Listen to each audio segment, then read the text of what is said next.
Speaking of Carlo, what do you make of her seasons so far and the difference in her game from last year to this year? Really similar. I'd say she's still downhill attacker.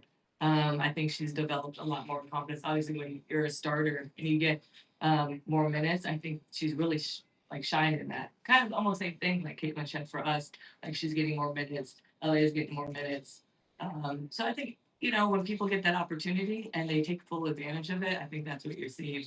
But I just at the end of the day, like you gotta love Carla's fight. She plays with so much passion and just her celebration alone, I think is really cool, and you can't take your eyes off her. Right? Natalie, Portland has made some headlines for not doing shoot arounds this year. As a coach, could you ever see yourself or your team just getting their shoot arounds, or what is the benefit of having them versus possibly not? No, they didn't have a shoot around. They had. They did it today, right? Right. Yeah. They didn't. No, they did. They came in after us because we were down at 11. So yeah, we had to get off at 11. We saw some people come on. So because normally then we'd shoot a little bit extra, but it all depends on I think the schedule and like I think he's expressed the head coach has expressed that he's saving his legs for the certain type of style. They run and jump majority of the game, and so with that type of intentionality with their way they play, I think that's really clever on his part.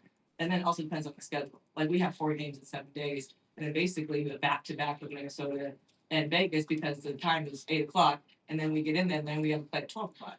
So I think it's just more intentional. I have kind of done that a little bit depending on the health. So if we're not fully healthy, it might be really smart of me to dial back. Since last year I had some injuries, I kind of like intentionally plan. So I would say for every head coach, you kind of have to plan week by week, and then see how the health of your team is. So Yeah. Natalie, I also have 2 questions for you. The first one, and you guys are different organizations, different teams, you're not in with them, but just you guys built a very strong identity in your first season, and it seems like Portland is doing the same. Just what does it take, I guess, to establish an identity in your inaugural year? yeah, I think it comes from leadership. I think obviously Vanya, being with us last year, I mean, obviously she was ready for this job. So she's taken a lot really from where she started. And I remember her speaking a lot about the London Lions and the program that she built there. And so I think it has a lot to do with a lot of thoughtfulness, a lot of intentionality, and a lot of what her and the head coach and this coaching staff align with. I think that's really what's important. And so when you come in with a plan and then also pick players that fit that plan, I think that's where you kind of build the identity is kind of like very similar.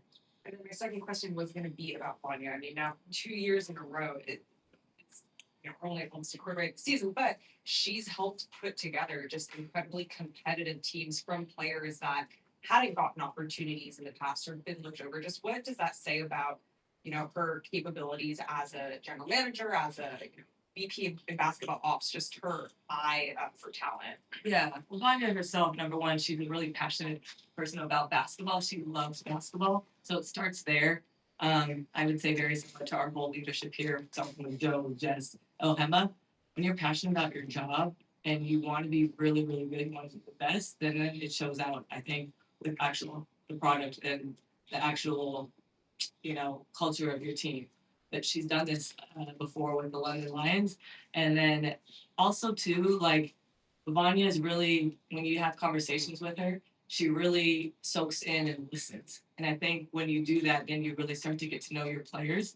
And I think Vanya too, also if I could say, like she was also a little bit of an underdog as she was kind of going through her basketball career, and so any person that is an underdog, then you kind of want to relate and build and bringing those people. So I think it comes from her heart, and from her upbringing.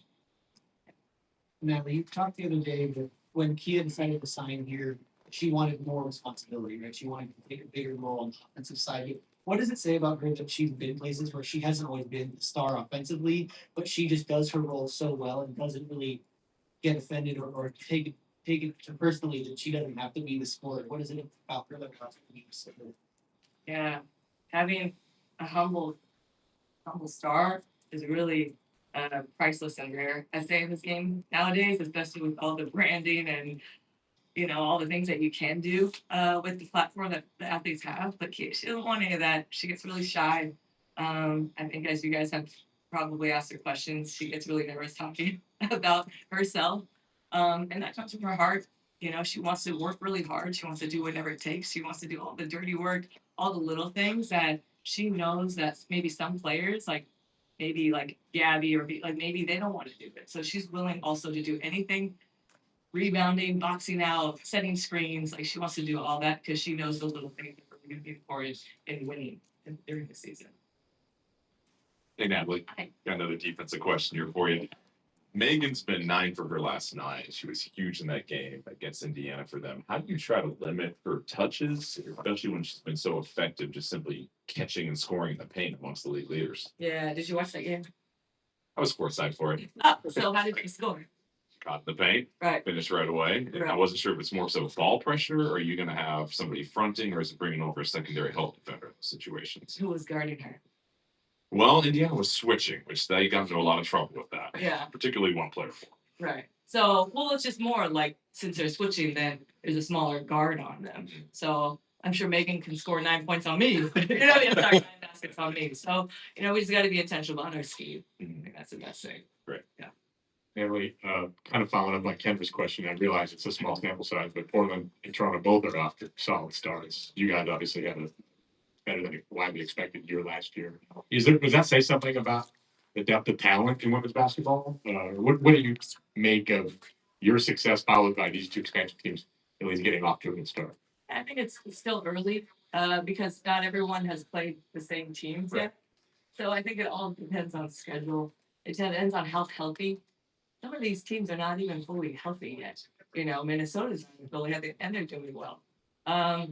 Phoenix, I don't think is all is healthy as well. And so you kind of have to look at totality of all of the teams and rather just don't look at the record. My team focuses on one game at a time. We don't look at our record. It can fluctuate from day to day. It could fluctuate the next couple hours, right? So we just want to focus on things that we can control. And I would say, though, to answer your question, how talented this league is, it's very talented. And as I said before, 14 rivals is because this league is loaded with talent, like loaded, and you cannot sleep on any team. And you got to have that respect factor for every team. Oh, damn near every possession, to be honest. So I think the creativity of all the teams have gone up. I think the coaching staffs all have gone up. I think the intentionality on how each coach wants to coach their team has definitely gone up. And it makes, obviously, the challenges of scouting real fun. Hi, Coach. Right here. You talked about wanting all the rivals. And I'm wondering, how would you describe, I think a lot of fans are really excited sort of about this West Coast expansion team matchup, but how would you describe the stakes of this particular game, this matchup, the first time playing them at home? Yeah, just like the last game with Vegas and the game before that with Indiana, the game before that versus Connecticut. I can go backwards and go forward on what's going to happen throughout our schedule. For us, every game matters.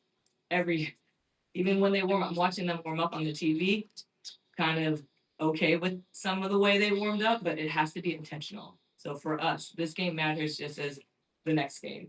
Now it's just got to be intentional with the game plan. For us, we didn't execute the game plan last time. If you guys remember, I was very frustrated. So we're clear of this game. I was frustrated with myself on my messaging. So I'm walking into this game as a head coach. Clear messages, and we got to execute the game plan today. Last one. Natalie, there's never been a Valkyries game without Veronica Burton. They've lived in every single game. What is it about her toughness that allows her to just keep going out there? Yeah, I mean, it says a lot, right? Her durability. I think availability is the best ability. That's Sugar Rogers. She loves to say that. But no, I mean, that just shows me her fight. And she told me, like, regardless how she wants to play. And I'm like, let's just check how you are after warm-ups. And be smart because of, we have 4 games in 7 days and we have a road trip at the end. So like I said, how we schedule things, how even the minutes tonight, like I want to be really thoughtful because we want to win. We want to walk away really healthy. Thank you. She's never missed a game ever. Huh? She's never missed a game ever.